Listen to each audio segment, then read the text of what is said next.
Hello प्यारे बच्चों, Hindi medium के नंबर 1 चैनल शुभम क्लासेस पर आप सभी का मैं स्वागत करता हूं। मैं सुधीर सर आप सभी को क्लास 12th में मैथमेटिक्स में सदिश बीजगणित हम पढ़ा रहे हैं। एनसीईआरटी की बुक केवल फॉलो करना है, एक चीज़ दिमाग में बैठा लीजिए। बहुत बच्चे भी अनावश्यक बुक पढ़ रहे हैं तो उनको बता दें, चेतावनी है, एक तरह से धमकी भी कह सकते हैं। अगर एनसीईआरटी की बुक के सारे सवाल नहीं करके दूसरी बुक आप लगा रहे हैं तो आप बहुत पछताएंगे। बोर्ड एग्जाम में एनसीईआरटी की बुक से ही सवाल पूछे जाते हैं, चाहे वो एग्जाम्पल हो, चाहे भी मिससेलियस एग्जाम्पल हो, चाहे एक्सरसाइज हो। मेरे प्यारे बच्चों, आज हम डिस्कस करेंगे प्रश्नावली 10.2। लेकिन प्रश्नावली 10.2 आप तभी कर पाएंगे जब इन टॉपिक्स को आप समझे हो। आज हम डिस्कस करेंगे सदिशों का योग एवं घटाना, यानी कि दो वेक्टर को कैसे जोड़ा जाता है, कैसे घटाया जाता है। आप क्लास 12th में फिजिक्स में पढ़े हुए हैं, लेकिन आपको यहाँ पे नए सिरे से, नए तरीके से और कुछ नया चीज़ सीखने को मिलेगा। ठीक है, हमारा तरीका अलग होता है बताने का, अन्य टीचर के भी अलग हो सकता है, लेकिन यहाँ पे कुछ ना आपको जरूर अलग मिलेगा। सदिश योगफल के कुछ प्रॉपर्टीज हैं, some properties of addition of vector. ठीक है, एक अदिश सदिश का गुणा किसी, अगर कोई मान लीजिए एक वेक्टर दिया हुआ है, उससे किसी एक स्केलर नंबर, एक वास्तविक संख्या का अगर हम गुणा करते हैं तो क्या फर्क पड़ता है, उस पर डिस्कस करेंगे। एक सदिश के घटक कंपोनेंट ऑफ वेक्टर, दो बिंदुओं को मिलाने वाले सदिश, ठीक है, ये भी डिस्कस करेंगे। तो बारी बारी से सेक्शन फार्मूला भी डिस्कस करेंगे और एक दिए हुए सदिश के दिशा में मात्रक सदिश कैसे निकाला जाता है। तो इन सारे पॉइंट्स में ये चीज बहुत इंपॉर्टेंट है, 5वां, 6वां और 7वां। ठीक है, बाकी चीजें बस जानने वाली है, कभी कभी एक आध क्वेश्चन यहाँ से भी पूछ देता है। तो पॉइंट नंबर 5, 6, 7 और कभी कभी 4 से भी क्वेश्चन आ जाता है एग्जाम में। तो बारी बारी से हम डिस्कस करेंगे। आइए सबसे पहले हम सीखते हैं कि दो वेक्टर को कैसे जोड़ा और घटाया जाता है। तो ये चीजें हैं, हमें कॉन्सेप्ट सीखना है, उसके बाद एक्सरसाइज हो पाएगा। चलिए, आज का पहला टॉपिक है दो वेक्टर को कैसे जोड़ा जाए। इसमें देखिए एक्सरसाइज में टोटल नंबर ऑफ क्वेश्चन 19 हैं, तो टोटल 19 क्वेश्चन करने हैं और अब से हम कोई भी क्वेश्चन छोड़ेंगे नहीं, प्रत्येक क्वेश्चन को सॉल्व किया जाएगा, क्योंकि यहाँ से ऐसा नौबत ना हो कि रिवीजन की आवश्यकता हो। इसको रिवीजन की तरफ पढ़िए। ठीक है, आप चैनल पर नए हैं, चैनल को सब्सक्राइब करके बेल आइकन को दबा लीजिए। मान लीजिए दो वेक्टर यहाँ पे दिए हुए, एक वेक्टर मान लीजिए इस तरह से, ठीक है, एक वेक्टर ए दिया हुआ है और एक वेक्टर हमारा दिया हुआ है इस तरह से, ठीक है, वेक्टर बी। हमें क्या करना है, दोनों वेक्टर को जोड़ना है। हमें क्या बताना है, a प्लस बी। ठीक है, a प्लस बी करें चाहे b प्लस ए, दोनों को देख लीजिए, b प्लस ए, तो क्या चीज आएगा।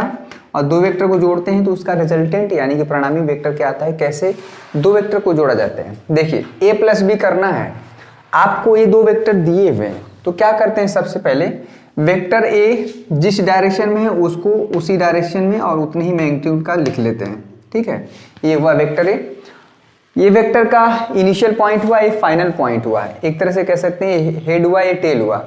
अब क्या करेंगे कि वेक्टर बी का जो टेल वाला पोर्शन है इसके हेड पर रख देंगे और जिस डायरेक्शन में है और जितने लंबाई का है उतना ही लंबाई का यहाँ पे हम कर देते हैं। ये चीज हो गया, ये हो गया वेक्टर बी। ठीक है, अब क्या करते हैं कि जो पहला वेक्टर है उसके इनिशियल और फाइनल को हम मिला देते हैं, ये चीज। ठीक है, ये हो गया। तो ये जो हमारा नया वेक्टर आएगा a प्लस बी को रिप्रेजेंट करेगा, तो बहुत कठिन चीज नहीं है ये। मान लीजिए यहाँ से अगर हम कर देते हैं ए बी और ये सी, ठीक है, ये जो ए सी है यही हमारा a प्लस बी को रिप्रेजेंट करेगा। तो क्या करना है, अगर a प्लस बी करना है हमें, तो वेक्टर a जिस डायरेक्शन में है, जितने मैग्नीट्यूड का है उसको लिख लीजिए और दूसरे वाले वेक्टर का टेल वाला पोर्शन इसके हेड पर रख के जिस डायरेक्शन में है और जितने परिमाण का है लिख लीजिए, इनिशियल और फाइनल पॉइंट को मिला दीजिए, यही हमारा क्या रिप्रेजेंट करेगा, वेक्टर a प्लस बी। ठीक है, तो बहुत ज़्यादा कठिन चीज़ नहीं है और बस इसको समझ लेना है। ठीक है, तो दो वेक्टर को अगर आप जोड़ना है तो बहुत कठिन चीज़ नहीं है, समझ में आ गया। बहुत चीज़ें आपको सीखने को मिलेगी। अगर b प्लस ए करना है, ध्यान दीजिएगा, a प्लस बी करें चाहे b प्लस ए, एक ही चीज़ आता है, लेकिन आप दोनों को अलग अलग सीख लीजिए। चलिए, ओह मिटा दिया यहाँ पे। चलिए, इसी डायरेक्शन में हमारा था, ये वेक्टर b था, ठीक है, और हमारा मान लीजिए वेक्टर a है। क्लियर है। अगर आप चाहते हैं कि हम b प्लस ए करें तो पहले वेक्टर b जिस डायरेक्शन में उसी डायरेक्शन में यहाँ पे खींच लीजिए। ठीक है, ये हुआ वेक्टर b। अब क्या करेंगे, वेक्टर b और इसके हेड पर इसका टेल रख देंगे जिस डायरेक्शन में है और जितने मैग्नीट्यूड का है, तो यहाँ पे इस डायरेक्शन में है, ठीक है। और ये हुआ वेक्टर ए, इसका इनिशियल और इसके फाइनल को हम मिला देंगे, ये हमारा जो रिप्रेजेंट करेगा ये बी प्लस ए को रिप्रेजेंट करेगा, ठीक है। तो ये चीज़ है, ये हो गया बी प्लस ए। तो ये वाला जो वेक्टर है, मान लीजिए यहाँ पे ये हुआ ए बी, ठीक है, ये सी। तो हमारा जो ए सी वेक्टर है भैया, ये रिप्रेजेंट करेगा वेक्टर बी प्लस ए को। तो दो वेक्टर को जोड़ना बहुत कठिन चीज़ नहीं है, समझ में आ गया। चलिए, दो वेक्टर को कैसे घटाते हैं, तो दो वेक्टर को घटाना भी बहुत आसान होता है। चलिए इसको तुरंत सीख लीजिए ग्राफिकली, बाद में हम लोग कैसे अलजेब्रा इसका क्या होता है कि दो वेक्टर वाकई में कैसे दिया है तो कैसे जोड़ा जाता है, वो भी हम सीख लेंगे। चलिए घटाया कैसे जाएगा, देखिए मान लीजिए वेक्टर ए एक दिया है, वेक्टर ए इस डायरेक्शन में, ठीक है, एक वेक्टर हमारा दिया है इस डायरेक्शन में, हमें करना है ए माइनस बी। ध्यान दीजिए, ये समझ में आ गया, दो वेक्टर को जोड़ना समझ में आ गया, बहुत कठिन चीज़ नहीं है। अब देखिए हम चाहते हैं कि ए माइनस बी किया जाए, तो मेरे प्यारे बच्चों ए माइनस बी को का मतलब यही होता है कि ए को बी में से घटाने, या हम कह सकते हैं कि ए को वेक्टर बी के नेगेटिव जो वेक्टर लेके उसको हम क्या करें, ए के साथ जोड़ देते हैं। ये और ये मतलब सेम हुआ, मतलब जो वेक्टर बी है उसका हम नेगेटिव डायरेक्शन कर लेंगे और वेक्टर ए के साथ जोड़ देंगे। देखिए, तो सबसे पहले वेक्टर ए आप खींच लीजिए, ये हमारा क्वेश्चन है, ये वेक्टर ए दिया है, वेक्टर बी दिया है, ये हमारा क्वेश्चन में दिया रहेगा और पूछेगा कि ए माइनस बी बताइए। ए माइनस बी का मतलब होता है कि ए प्लस माइनस बी। तो देखिए ये जो है आप क्या करिए, माइनस ए जिस डायरेक्शन में कर लीजिए, और बी का जो डायरेक्शन है इसको माइनस बी कर लीजिए, ठीक है, ये हो गया माइनस बी। तो होता क्या है माइनस बी, तो क्या करते हैं, अब हमको क्या करना है, ए प्लस कर लेना है माइनस बी के साथ, यानी माइनस बी वेक्टर इस डायरेक्शन में है भैया, तो क्या करिए ये चीज़, ये हो गया माइनस बी, ठीक है। इनिशियल और फाइनल को यहाँ से मिला देंगे, ठीक है, यहाँ से मान लीजिए ये ए बी हुआ, बहुत इंपॉर्टेंट है। तो ये जो वेक्टर होगा ए माइनस बी को रिप्रेजेंट करेगा, ठीक है। सिंपली ऐसे भी कर सकते हैं कि वेक्टर ए को लिख लीजिए और वेक्टर बी को पलट के उसके साथ क्या कर दीजिए, जोड़ दीजिए। तो इनडायरेक्ट रूप से देखिए हम क्या कर रहे हैं, ऐसे भी कर सकते हैं, हम कहें कि 3 प्लस, देखिए 3 माइनस 2, इसका मतलब ये भी होता है कि 3 में से 2 का घटाने का मतलब ये भी होता है कि 3 में से आप जो है -2 जोड़ दीजिए। शब्दों का ध्यान दीजिए, 3 में से 2 घटाने का मतलब होता है कि 3 में से -2 जोड़ दें, एक ही चीज़ हुआ, तो वही हम कह रहे हैं, ठीक है। तो ये हुआ वेक्टर को एक ग्राफ के लिए, ये कैसे इसको रिप्रेजेंट किया जाता है, दो वेक्टर को जोड़ना घटाना। अब देखिए रियल में कैसे दो वेक्टर को जोड़ते हैं और घटाते हैं, ठीक है, ये भी समझ लीजिए, दो वेक्टर को कैसे जोड़ा घटाया जाएगा। क्लियर है, इसमें कोई इशू नहीं है। मान लीजिए वेक्टर ए है, सपोज करिए यहाँ पे A1 i cap plus B1 j cap plus C1 k cap, ठीक है, इसको कैपिटल ए कर लीजिए, एक वेक्टर ए है, और वेक्टर बी है हमारा, ठीक है, यहाँ पे है A2 i cap plus B2 j cap plus C2 k cap, ठीक है। तो यहाँ पे अगर हमको a प्लस बी बताना है, vector a plus vector b, तो सिंपली जो है एडिशन होता है, वो i वाला i के साथ टर्म ऐड होगा, j वाला j के साथ, k वाला k के साथ, यानी कि यहाँ पे हो जाएगा a1 प्लस a2। तो हमको इसी से मतलब है b1 प्लस b2 इंटू जे cap plus c1 plus c2 into के कैप। बेसिकली हमको इसी से मतलब है, ये a प्लस बी हो गया। अगर हमको a माइनस बी करना है, यानी कि वेक्टर a को वेक्टर b में से घटाना है, तो ये करस्पॉन्डिंग सब्सट्रैक्शन होगा, यानी कि i वाला i के साथ घटेगा, a1 minus a2 i cap, ठीक है, b1 minus b2 j cap, इसका काम है c1 minus c2 k cap. समझ में आ गया। तो ये चीज़ मेनली हमको ये चीज़ आना चाहिए, ठीक है। आपको ग्राफ व्राफ नहीं ड्रॉ करना है, समझ में आ गया, कोई इश्यू नहीं। चलिए अब नेक्स्ट टॉपिक है इसमें टॉपिक, अगला जो टॉपिक है बहुत इंपॉर्टेंट है एक। चलिए सदिश योगफल के गुणधर्म, कुछ प्रॉपर्टीज हैं उसको हम बता दे रहे हैं। चलिए, सदिश योगफल के कुछ गुण धर्म हैं। मान लीजिए आपको दो वेक्टर, एक वेक्टर ए और एक वेक्टर बी हमारा दिया हुआ है अलग अलग, ठीक है। तो खास क्या प्रॉपर्टी है कि आप पहली प्रॉपर्टी देखिए कि वेक्टर ए और बी को जोड़ के जो चीज़ आएगा, या वेक्टर बी को जोड़िए ए के साथ, रिजल्ट हमारा सेम होगा। इसको बोलते हैं क्रम विनिमयता का नियम, यानी कम्यूटेटिव लॉ। इसको एक वेक्टर ए को बी के साथ जोड़िए, चाहे वेक्टर बी को ए के साथ जोड़िए, ये हमारा रिजल्ट सेम आएगा, क्रम विनिमयता, ठीक है, का नियम, कम्यूटेटिव लॉ का नियम। यानी कि वेक्टर का जो एडिशन होता है, दो वेक्टर का जो जोड़ होता है, क्रम विनिमय नियम का पालन करता है। यानी कि क्रम को बदल देने से, यानी कि ए को बी के साथ जोड़ें, चाहे वेक्टर बी को ए के साथ जोड़ें, रिजल्ट हमारा सेम होता है। समझ आ गया? तो ये बहुत बड़ा इशू नहीं है, आप पहले से जानते हैं। उसी तरह से है जैसे दो संख्याएं अगर हम 2+3 करें, चाहे 3+2 करें, हमारा रिजल्ट सेम आएगा। जैसे वास्तविक संख्याओं के लिए होता है, उसी तरह से वेक्टर में भी लागू होता है, ठीक है। अगर आपके पास तीन वेक्टर हैं, ठीक है, ए बी सी, यहाँ पे एक वेक्टर और ले लीजिए दिए हुए हैं, नॉन जीरो वेक्टर, यानी कि जीरो वेक्टर नहीं है। जीरो के अलावा जीरो वेक्टर लेंगे कोई मतलब ही नहीं होगा। जीरो वेक्टर क्या होता है? जिसका परिमाण शून्य हो, ठीक है।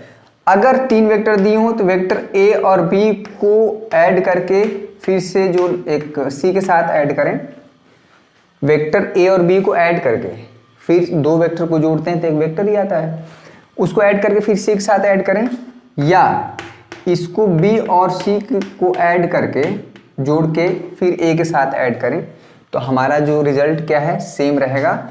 इसको बोलते हैं साहचर्य नियम, योग का साहचर्य नियम, एसोसिएटिव लॉ, ठीक है।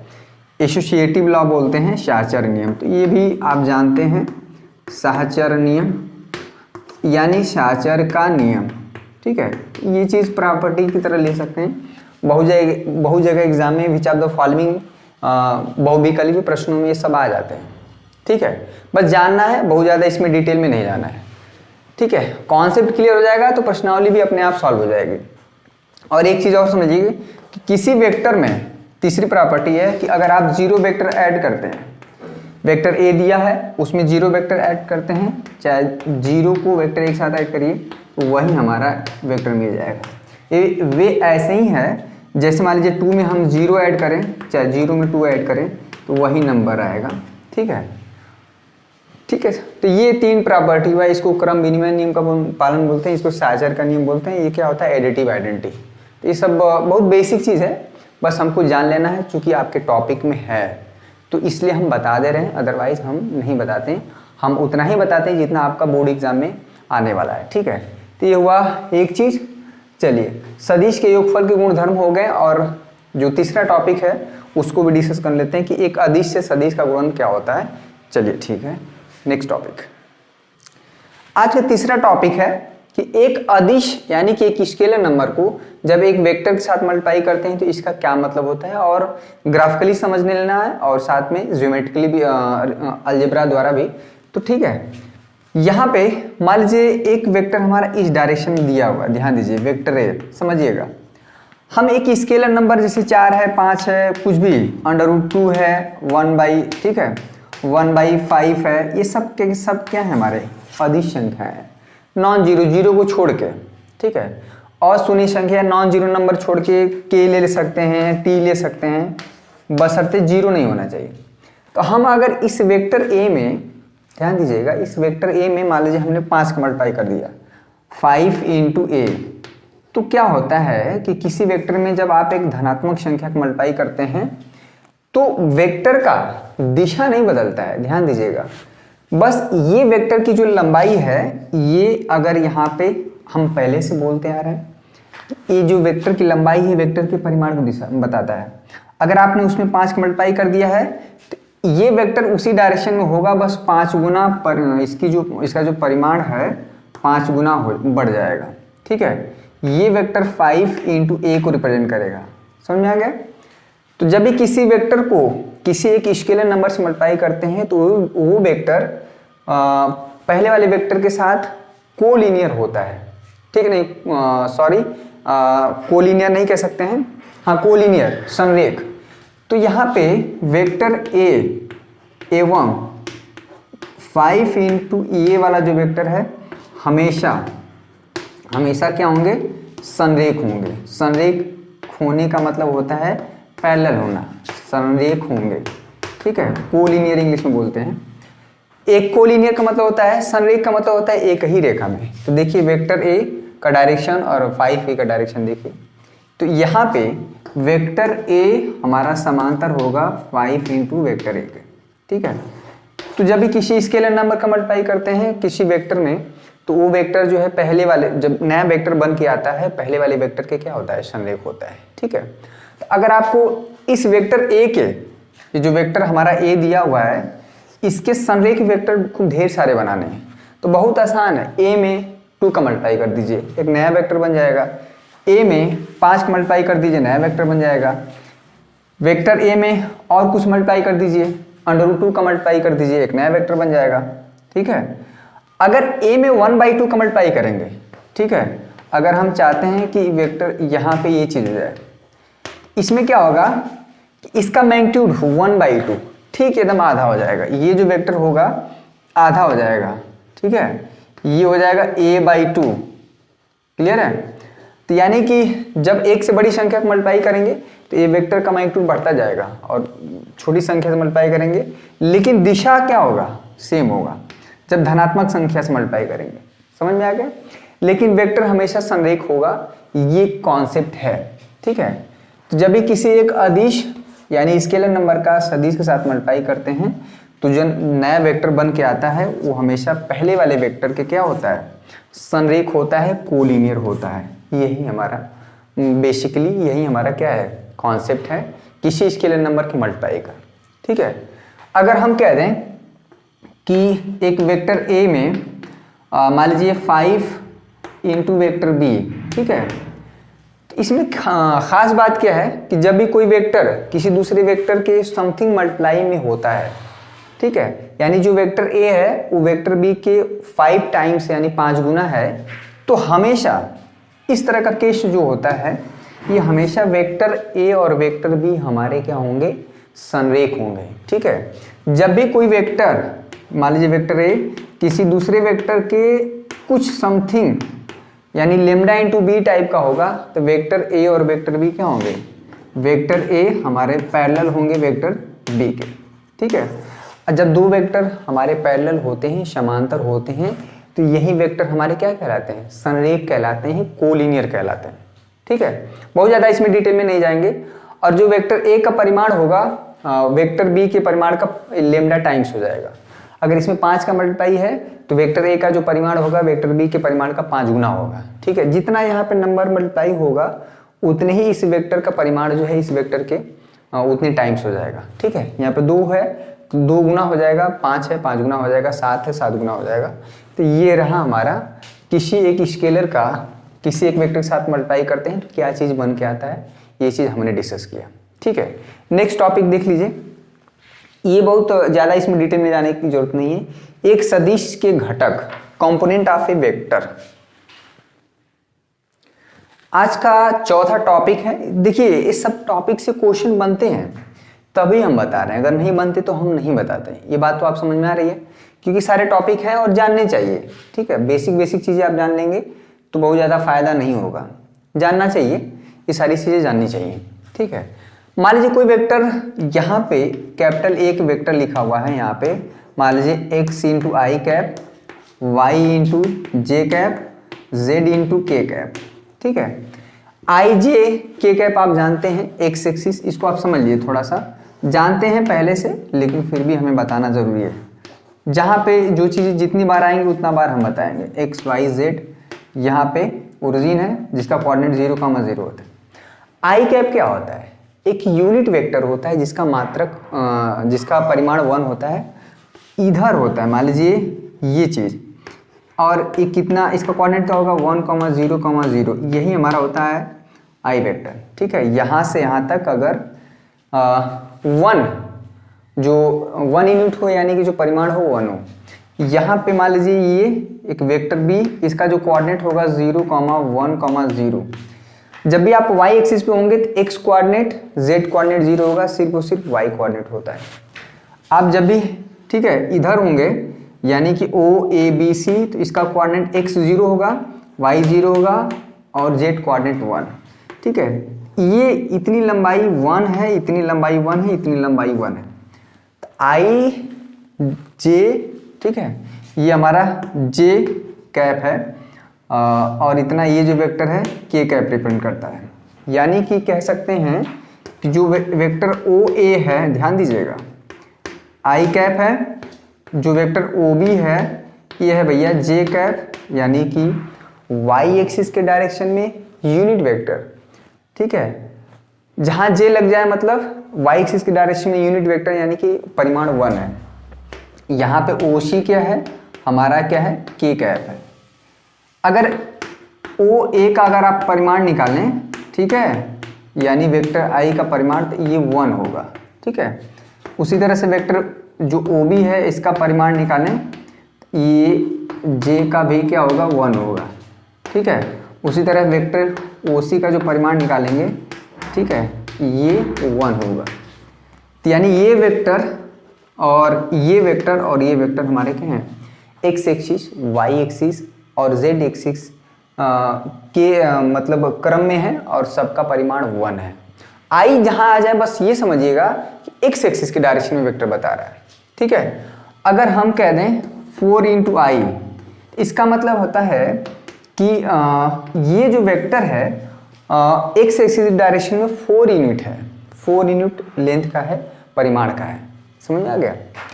तो ये हो गया थोड़ी सी बेसिक चीज़ें।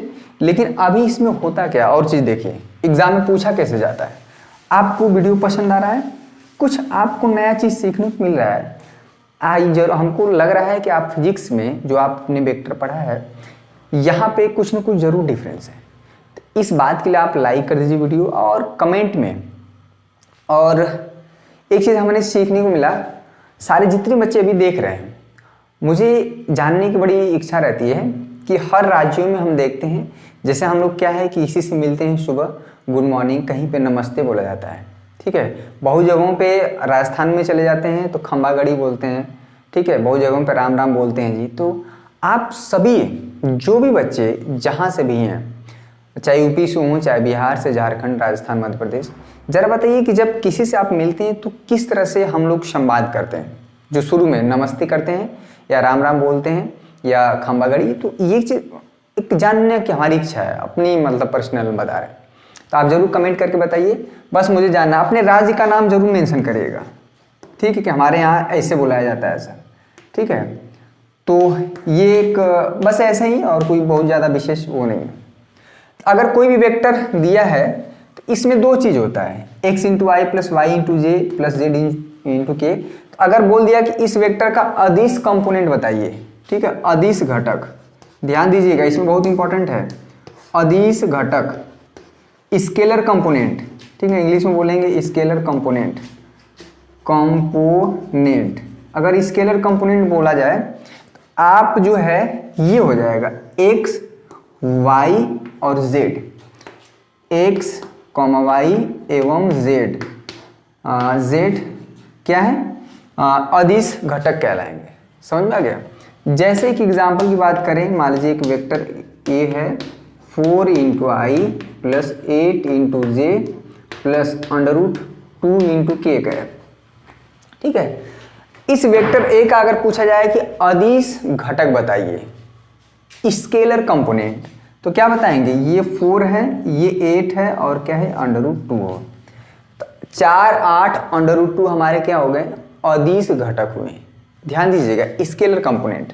ठीक है, चलिए और लेकिन जब सदिश, ठीक है, सदिश घटक की बात होगी, सदिश घटक, ठीक है, तो हमारे जो हैं ये x इंटू आई कॉमा वाई इंटू जे जेड इंटू के। जब इसमें आई जे और के कैप जब लगा देंगे तो यही कंपोनेंट हमारे क्या कहला जाते हैं, सदिश घटक कहलाते हैं, वेक्टर कंपोनेंट कहलाते हैं। एग्जाम में कई बार पूछा गया है। तो अदिश और सदिश बच्चे एक ही बता देते हैं। ठीक है, तो जब आई जे के कैप के बिना बताएंगे ठीक है। 4 8 अंडर टू हमारे अदिश घटक कहलाएंगे। जब 4 इंटू आई कॉमा 8 इंटू जे कॉमा अंडर 2 इंटू के हमारे क्या हैं सदिश घटक कहलाएंगे। तो ये किसी वेक्टर के हमारे कंपोनेंट होंगे, ठीक है। ये हमारा जब ये सदिश घटक हो जाएगा जब आई जे के कैप लेके करेंगे, ठीक है, समझ में आ गया। और ख़ास बात क्या है कि कोई वेक्टर ए है तो उसका अगर परिणामी बताना परिमाण बताना है, ठीक है, तो ये हो जाता है under root x square plus y square plus z square. किसी वेक्टर का आई जे के कैप का जो कंपोनेंट होता है उसके square x square plus y square z square, तो किसी वेक्टर का क्या निकल जाता है परिमाण निकल जाता है। तो ये एक चीज़ हुआ, आपको जानना है, बहुत ज़्यादा इसमें डिटेल में जाने की ज़रूरत नहीं है, ठीक है। दो वेक्टर को कैसे जोड़ते हैं, दो वेक्टर को कैसे घटाते हैं, दो वेक्टर समान कब होते हैं, एक चीज़ और सीख लीजिए। देखिए एक नया चीज़ सीखने को मिल रहा है, जान लीजिए सब सारी चीज़ें क्वेश्चन में यूज़ करना है। समान वेक्टर इक्वल वेक्टर कब कहलाते हैं, अगर दो वेक्टर मान लीजिए वेक्टर ए और वेक्टर बी दिया है, a1 i cap plus a2 j cap plus a3 k cap, एक वेक्टर बी है b1 i plus b2 j plus b3। तो हम कह रहे हैं कि वेक्टर ए और वेक्टर बी बराबर हैं, ठीक है, किसी ने कह दिया।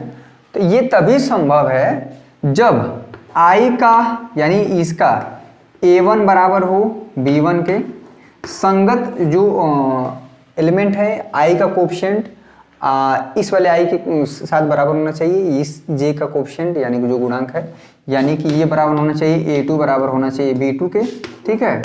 और क्या होना चाहिए a3 बराबर होना चाहिए b3 के। जब ये होगा तभी हमारे दोनों वेक्टर वेक्टर ए और वेक्टर बी क्या होंगे बराबर होंगे। तो दो वेक्टर बराबर होते हैं तो इसका मतलब होता है उसका परिमाण भी बराबर होता है और साथ में दिशा भी बराबर होता है, ठीक है। अगर दिशा भी चेंज हो गया तो दोनों वेक्टर क्या हो जाएंगे अनइक्वल हो जाएंगे। चलिए एक नया चीज़ और सीखने को मिलता है। अगर एक चीज़ और बता दें कि अगर वेक्टर ए और वेक्टर बी हमें दिया हुआ, इसी में देखिए कई चीज़ें सीख लीजिए, बहुत बढ़िया है, सब कुछ समझ में आ जाएगा। तो दो वेक्टर बराबर कब होते हैं समझ में आ गया।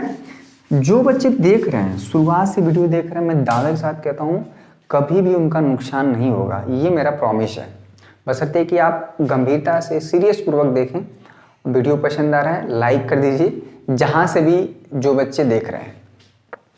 अब देखिए अगर हमें पता करना है कि वेक्टर ए दिया है वेक्टर बी है, तो हमें चेक करना है कि वेक्टर ए एवं वेक्टर बी, ठीक है, संरेख हैं यानी एक ही रेखा में कोलिनियर, ठीक है, इंग्लिश में क्या बोलते हैं कोलिनियर। अगर कभी भी कह दिया जाए कि आप चेक करिए, अगर एक वेक्टर ए दे दिया एक वेक्टर बी दे दिया और कहे कि चेक करिए कि दोनों वेक्टर संरेख हैं कि नहीं, तो ये वेक्टर ए और वेक्टर बी संरेख होंगे यदि, ठीक है, a1 बाई b1 का अनुपात a2 बाई b2 के अनुपात a3 बाई b3, ये तीनों का अनुपात एक फिक्स नंबर हो, मान लीजिए लेमडा। अगर ऐसा आप पाते हैं तो हमेशा ये वेक्टर ए और वेक्टर बी हमारे क्या होंगे कोलिनियर होंगे, यानी कि कोलिनियर का मतलब होता है समांतर होना, ठीक है। तो यहाँ पे वेक्टर ए हमारा समांतर हो जाएगा वेक्टर बी। देखिए भैया कॉन्सेप्ट क्लियर रहेगा तभी सवाल आप कर पाएंगे। सारी चीज़ें हम सवाल में ही जब लगाएंगे तो आपको यूज़ करेंगे, ठीक है, समझ में आ गया। दो वेक्टर हमें अगर आपको चेक करना है, पता करना है कि कोलिनियर है कि नहीं, यानी कि संरेख है कि नहीं, तो आपको हमेशा यही चीज़ चेक कर लीजिए। a1 अपान में a2, a1 अपान में b1, a2 अपान में b2, a3 अपान में b3, ये तीनों का अनुपात जो है एक फिक्स नंबर आए, एक कांस्टेंट नंबर आए, तो आप समझ लीजिएगा कि दोनों वेक्टर हमारे क्या हैं संरेख हैं कोलिनियर हैं। तो कोलिनियर चेक करने का सबसे बेस्ट तरीका है, ठीक है। चलिए इसी में लगे हाथ में कोई कुछ और चीज़ सीख लीजिए। मान लीजिए वेक्टर ए है, इसी वेक्टर ए में हमने एक लेमडा का मल्टीप्लाई कर दिया है, lambda into vector A.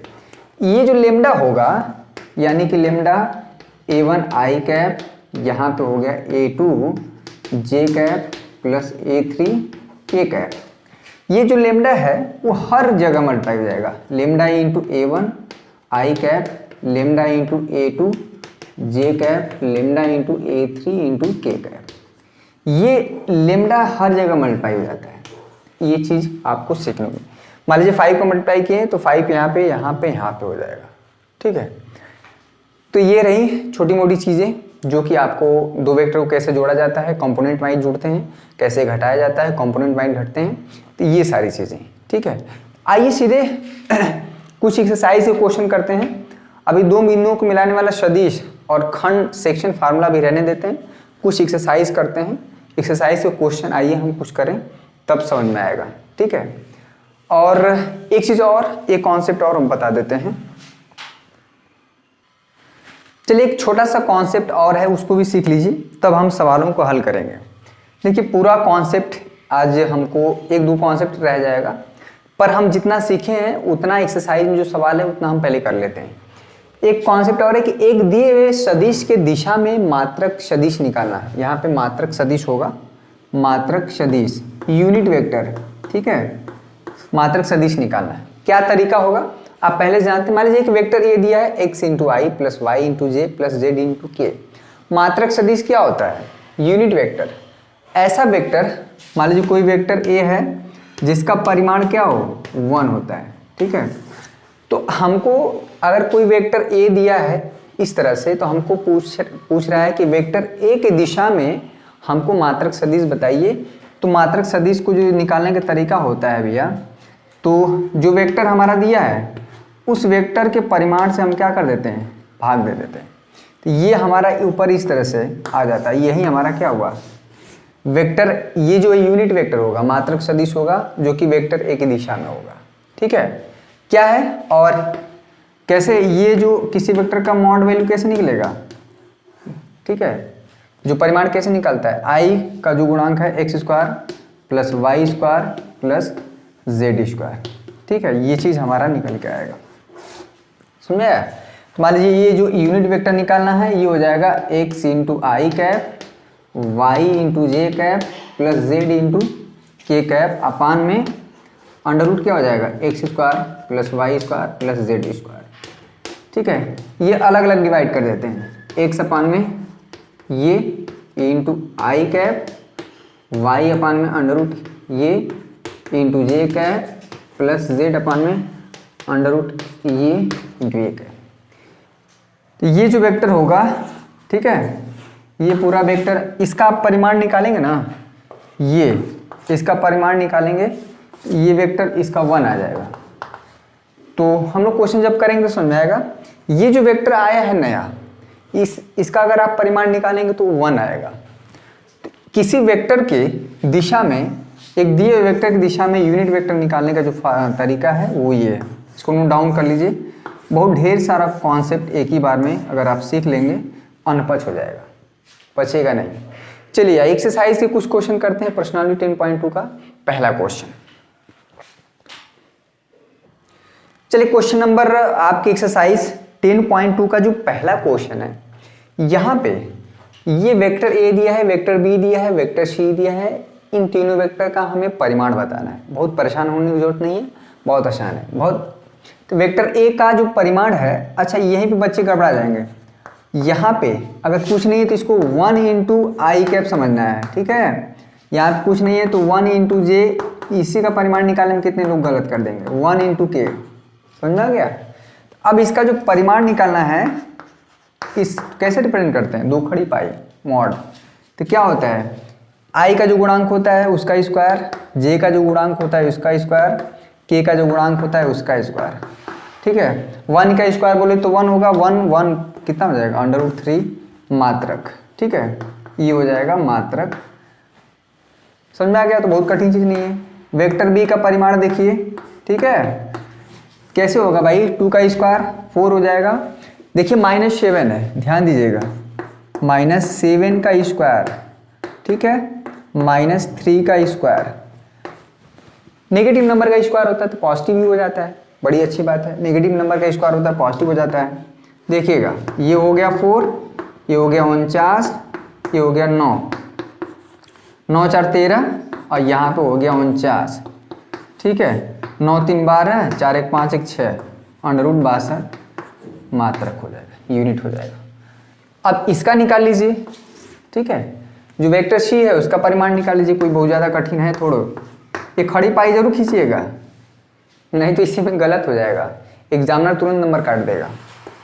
Under root 1/√3 का स्क्वायर हो जाएगा, ये x हो गया 1/√3 का स्क्वायर प्लस 1/√3 का स्क्वायर, ठीक है, ये हो जाएगा 1/3, ठीक है, 1/3 प्लस 1/3, 1/3 को 3 बार जोड़ेंगे तो ये हो जाएगा 3/3, फाइनली हमारा आ जाएगा √1, ये हो जाएगा 1। ये जो वेक्टर c है ना, इसका परिमाण 1 आया है, तो यही हमारा मात्रक सदिश हुआ, यूनिट वेक्टर, ठीक है। a और b हमारे मात्रक सदिश नहीं है, जबकि हमारा वेक्टर c क्या है भैया, मात्रक सदिश है। तो इसमें से अगर पूछ दिया जाए कि वेक्टर a और वेक्टर b और वेक्टर c में कौन मात्रक सदिश है, तो हमारा वेक्टर c है, क्योंकि इसका परिमाण क्या है, 1 आया। चलिए क्वेश्चन नंबर 2 और 3 देखिए फटाफट, 2, 3, 4, क्वेश्चन नंबर 2, 3। क्वेश्चन नंबर 2 और 3 देखिए, बड़ा आसान क्वेश्चन, अगर इस तरह से हमेशा डाउट रहता है बच्चों को। कह रहा है कि समान परिमाण वाले दो विभिन्न सदिश बताइए। दो वेक्टर बताना है लेकिन अलग अलग होना चाहिए, लेकिन उसका परिमाण समान होना चाहिए। तो a = 2i + 5j + 3k, इसका परिमाण निकालिए, ठीक है। इसका अगर आप परिमाण निकालेंगे भैया तो आएगा √2 का स्क्वायर, ठीक है, 5 का स्क्वायर और यहाँ पे हो जाएगा 3 का स्क्वायर, ठीक है। ये हो जाएगा 4, 5 × 5 = 25, 3 × 3 = 9, ठीक है। ये कितना हो जाएगा, 25 × 4 = 29, 29 × 9 हो जाएगा 38, ठीक है। इस वेक्टर a का जो परिमाण है 38 है। अच्छा, वेक्टर a को 2i - 5j और -3k कैप कर दीजिए, किसी एक का साइन बदल दीजिए। दोनों वेक्टर जैसे आप साइन बदलेंगे, दोनों वेक्टर तुरंत चेंज हो जाएंगे, ठीक है। i j k कैप का कोई भी एक गुणांक चेंज करेंगे, साइन चेंज करेंगे, तुरंत वेक्टर a वेक्टर ये जो है इसको आप नया नाम देंगे वेक्टर b, ठीक है। लेकिन खास बात क्या है दोनों वेक्टर में, अगर इस वेक्टर b का परिमाण आप निकालेंगे, ठीक है, तो 2 का स्क्वायर प्लस -5 का स्क्वायर प्लस -3 का स्क्वायर आप निकालेंगे तो ये भी √38 आएगा। तो हमने एक एग्जाम्पल यहाँ पे दे दिया, दो ऐसे वेक्टर जो अलग अलग हैं लेकिन परिमाण दोनों वेक्टर का क्या है, समान है, ठीक है। यहाँ पे हम देख रहे हैं कि जो वेक्टर a है उसका परिमाण वेक्टर b के परिमाण के बराबर है, कितना है, √38 है, समझ आ गया। But vector a not equal to vector b, किंतु हमारा जो वेक्टर a है, जो सदिश a है, सदिश b के बराबर नहीं है। दो सदिश तभी बराबर होते हैं जब i j k का जो गुणांक होता है वो बराबर होता है। i का गुणांक यहाँ तो बराबर है, लेकिन j का गुणांक यहाँ पे 5 है, यहाँ पे -5, k का गुणांक यहाँ पे 3 है, k का गुणांक यहाँ पे -3 है, इसलिए वेक्टर हमारे क्या होंगे, समान नहीं है। समान होने का मतलब होता है कि परिमाण तो बराबर हो ही हो, इसको i j k के जो गुणांक है वो भी बराबर होना चाहिए, तभी दो वेक्टर हमारे क्या होते हैं, समान कहलाते हैं। अदरवाइज वो असमान होंगे, विभिन्न वेक्टर होंगे, डिफरेंट वेक्टर होंगे। समझ में आ गया। तो ये रहा क्वेश्चन नंबर, समान दिशा वाले दो विभिन्न सदिश लिखिए। बहुत आसान है, समान दिशा वाले। चलिए इसको यहीं पे तुरंत मिटा देते हैं। दोनों क्वेश्चन में बहुत बच्चे कंफ्यूज रहते हैं, देखिएगा। बहुत तीसरा क्वेश्चन बढ़िया क्वेश्चन है, हमने जो कॉन्सेप्ट सीखा है उसी के आधार पर चल रहे हैं, ठीक है। क्वेश्चन में यहाँ पे एक वेक्टर a ले लीजिए, 5i + 2j + 3k, ठीक है।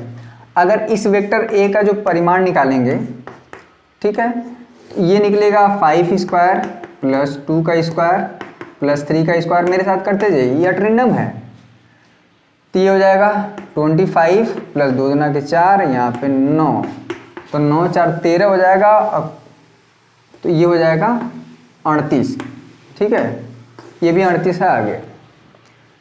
लेकिन अगर एक वेक्टर b हम लें, जैसे 2 का मल्टीप्लाई कर दें वेक्टर a के साथ, ठीक है, यानी कि जो वेक्टर हमारा a है उसमें पूरे 2 का मल्टीप्लाई हो जाएगा हर जगह, 5i + 2j + 3k, ठीक है। यहाँ पे हो जाएगा, ये जो 2 मल्टीप्लाई होगा हर जगह होगा ना, यहाँ पे भी, यहाँ पे भी, यहाँ पे भी। देखिएगा ये हो जाएगा 4j का, यहाँ पे 6 इंटू k का। खास बात ये है कि ये जो वेक्टर a है और वेक्टर b है, इसको हम 1 कर देते हैं 2। समान दिशा की बात हो रही है। वेक्टर a और वेक्टर b का जो डायरेक्शन होगा वो सेम होगा, क्योंकि यहाँ पे साइन चेंज नहीं हो रहा है। लेकिन फर्क क्या है कि अगर दोनों का परिमाण अलग अलग होगा, ठीक है। अगर आप वेक्टर b का अगर आप परिमाण निकालें तो वो सिंपली कुछ नहीं आएगा, 2 टाइम्स √38 आएगा, ठीक है। तो वेक्टर a और वेक्टर b का परिमाण अलग अलग है, लेकिन दोनों ही वेक्टर की दिशा सेम होगी, क्योंकि यहाँ पे सारे टर्म पॉजिटिव है, यहाँ पे भी सारे टर्म पॉजिटिव एक ही डायरेक्शन में होंगे, ठीक है। जैसे होता है ना कोई वेक्टर, मान लीजिए वेक्टर ये a है और वेक्टर b हमारा क्या है, उसी डायरेक्शन में ये है, तो वेक्टर a और वेक्टर b समान दिशा में है, बशर्ते कि वेक्टर b का जो परिमाण है वो क्या है, 2 टाइम्स है वेक्टर a की तुलना में। परिमाण क्या बताता है, ये जो एरो की लंबाई है, ठीक है। तो हमने यहाँ पे एक एग्जांपल दे दिया, आप यहाँ पे अपने से दे सकते हैं, तो आप यहीं याद कर लीजिए, क्या दिक्कत है। क्वेश्चन नंबर 3 समझ में आ गया। क्वेश्चन नंबर 4 देखिए, क्वेश्चन नंबर 4 इसमें बोल रहा है, क्वेश्चन नंबर 4 देखिए, हमारा जो एक वेक्टर x और क्वेश्चन नंबर 4 पर्सनालिटी 10.2 आपका पेज नंबर 455, सिर्फ और सिर्फ एनसीईआरटी की बुक को लगाना है, और दूसरा लगाएंगे परेशान हो जाएंगे। x और y के मान याद कीजिए ताकि सदिश 2i + 3j और xi + yj समान हो। भैया दो वेक्टर समान कब होते हैं, ठीक है। अगर दोनों वेक्टर यहाँ पे समान हैं, बराबर हैं, तो यहाँ पे i का गुणांक जो है यहाँ पे ये 2 है, और ये i का गुणांक यहाँ पे, x की वैल्यू क्या हो जाएगी 2, ठीक है। यहाँ पे j का गुणांक 3 है, यहाँ पे j का गुणांक y है, तो यानी x की वैल्यू 2 और y की वैल्यू जब 3 होगी तभी ये दोनों क्या हैं, वेक्टर समान होंगे। ये रहे कुछ क्वेश्चन नंबर 4। क्वेश्चन नंबर 5 जो है, क्वेश्चन नंबर 5 दो कॉन्सेप्ट और बताना है कि अगर 2 पॉइंट दिए हों तो उसको मिलाने से हमारा जो वेक्टर बनेगा वो कैसे लिखा जाएगा, ठीक है। और सेक्शन फार्मूला यानी कि खंड सूत्र क्या होता है ये भी डिस्कस करेंगे, तब इस प्रश्नावली के पूरे सवालों को हम हल कर सकते हैं। अब बहुत इंटरेस्टिंग, बहुत इंपॉर्टेंट है, और इसको आप ड्रॉप करेंगे तो आपको 10.3 और 10.4 भी नहीं समझ में आएगा, तो हमें माफ़ कर दीजिएगा भैया, क्योंकि कॉन्सेप्ट हम जब सिखाते हैं ना तो उसमें हमारा ज़्यादा फोकस्ड रहता है, ठीक है, तभी आपको सवाल हल हो पाएंगे। तो आई होप आपको सेशन ये पसंद आया होगा, आप ज़रूर इंजॉय किए होंगे, मज़ा आया होगा, जो भी डाउट पहले थे वो ज़रूर क्लियर हो गए होंगे। मैंने बहुत शॉर्ट में बहुत बेहतरीन वे में बताने का प्रयास किया। अगर हम इस प्रयास में कितने सफल हुए आप हमें वीडियो को लाइक करके बता सकते हैं, कमेंट करके बता सकते हैं। आपका प्रयास, आपका ये जो लाइक्स हमें बहुत ही मोटिवेट करता है, हमें और अच्छा करने का प्रयास करते रहना है, और आपको भी बेहतर करने का प्रयास करना है। बोर्ड एग्ज़ाम 2021 में आपको हर हाल में रिजल्ट बेहतर देना है, ठीक है, यही हमारा और आपका प्रयास होना चाहिए। तो कल मिलते हैं कुछ और बेहतरीन क्वेश्चन के साथ, और एक्सरसाइज कॉन्सेप्ट भी सिखाएंगे, तो ये मुश्किल से 2-3 दिन में ख़त्म हो जाएगा, ठीक है। तो इसके बाद अदिश गुणन और सदिश गुणन रह जाएगा, जो कि आप पढ़े हुए हैं पहले से, वो डॉट प्रोडक्ट और क्रॉस प्रोडक्ट ना, तो उसमें लेकिन कुछ नई चीज़ें हम सिखाएंगे आपको। तो कल मिलते हैं एक ज़बरदस्त वीडियो के साथ, तब तक के लिए आप सभी का बहुत बहुत शुक्रिया। कल 8 बजे पुनः उपस्थित रहिएगा सभी लोग, अब कोई बहानेबाजी नहीं चलेगी। ये सारे चैप्टर रिवीजन नहीं किए जाएंगे, समाकलन से पहले के जितने भी हम पढ़ाए हुए हैं सब रिवाइज कराएंगे, ठीक है। तो कल मिलते हैं ज़बरदस्त वीडियो के साथ, तब तक के लिए आप सभी का फिर से एक बार हृदय से हम सभी को थैंक्स बोल रहे हैं। जो बच्चे हम लाइक कर दिए हैं, जो चैनल पर नए हैं तो चैनल को सब्सक्राइब कर लीजिएगा ज़रूर, और बेल आइकन को दबाना ना, वो जो लाल रंग का दिख रहा है ना उसको क्लिक हो जाना चाहिए, हमें नहीं मालूम है, चाहे जैसे भी। तो कल मिलते हैं, तब तक के लिए फिर से हम एक चीज़ और है, जो पहले 10.1 में जो बच्चे नहीं पढ़े हैं तो जाके अभी 2 ही लेक्चर हुआ है, जाके देखें, ठीक है। तो आप सभी का फिर से शुक्रिया। जय हिंद, जय भारत।